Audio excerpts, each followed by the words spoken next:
મગની દાળ 4 થી 5 કલાકમાં સરસ રીતે પલળી ગઈ છે। હવે તેને આવી રીતે મસળી અને બધા ફોતરા કાઢી નાખીશું અને ધોઈ લઈએ 2 વખત।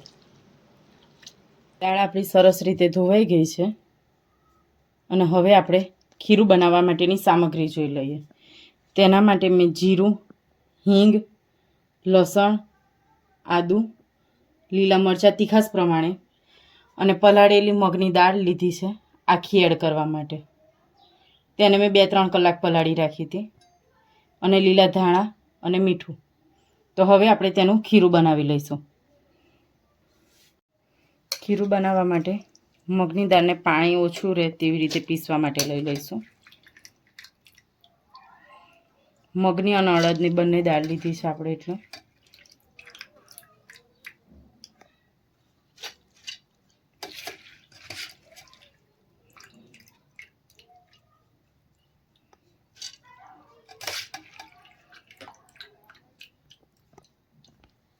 આપણે મગની દાળ થોડી રહી છે। હવે તેમાં આપણે લસણ, આદુ અને મરચાં એડ કરી લઈએ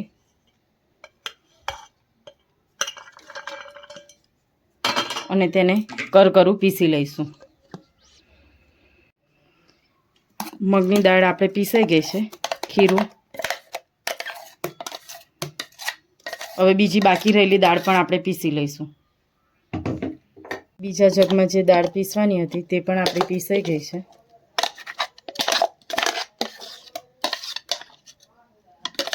હવે બધી વસ્તુને મિક્સ કરી લઈએ। હવે આપણે ખીરાને ફેટી લઈશું અને એક જ દિશા પર ફેણીશું।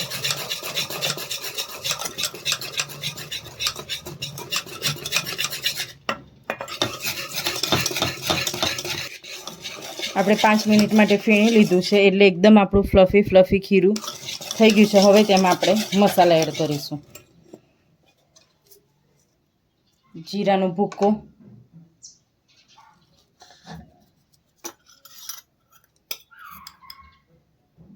હિંગ,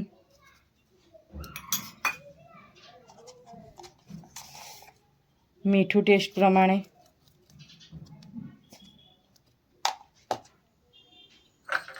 અને લીલા ધાણા।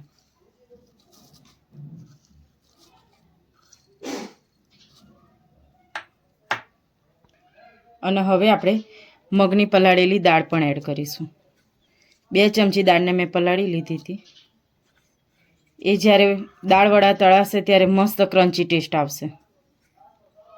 હવે બધી વસ્તુને મિક્સ કરી લઈએ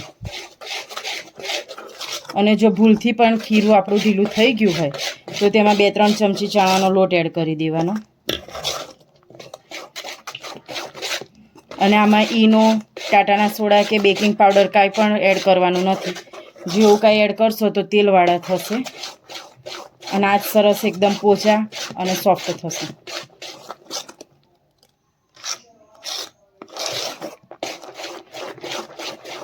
મિક્સ કરી અને 5 મિનિટ માટે આપણે ફેટી લઈશું।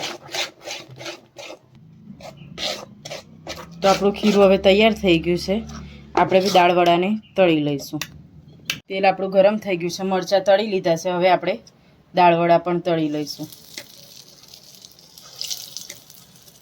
ધીમા ગેસે।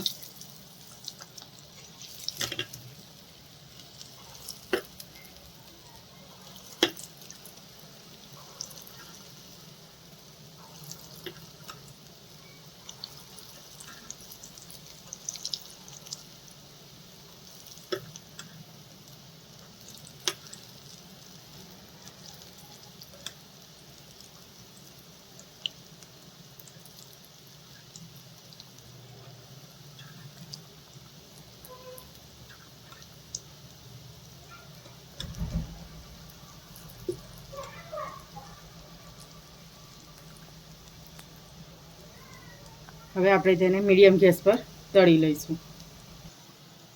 તો હવે આપણા દાળવડા સરસ તૈયાર થઈ ગયા છે।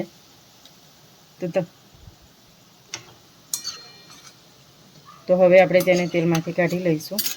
તો તમને અમારી રેસીપી કેવી લાગી તે જરૂરથી કોમેન્ટમાં કહેજો। નવી રેસીપી જાણવા માટે માંગતા હોય તો તે પણ કોમેન્ટ કરજો। અમારી ચેનલને લાઈક કરો, શેર કરો અને સબસ્ક્રાઈબ કરો। જય માતાજી।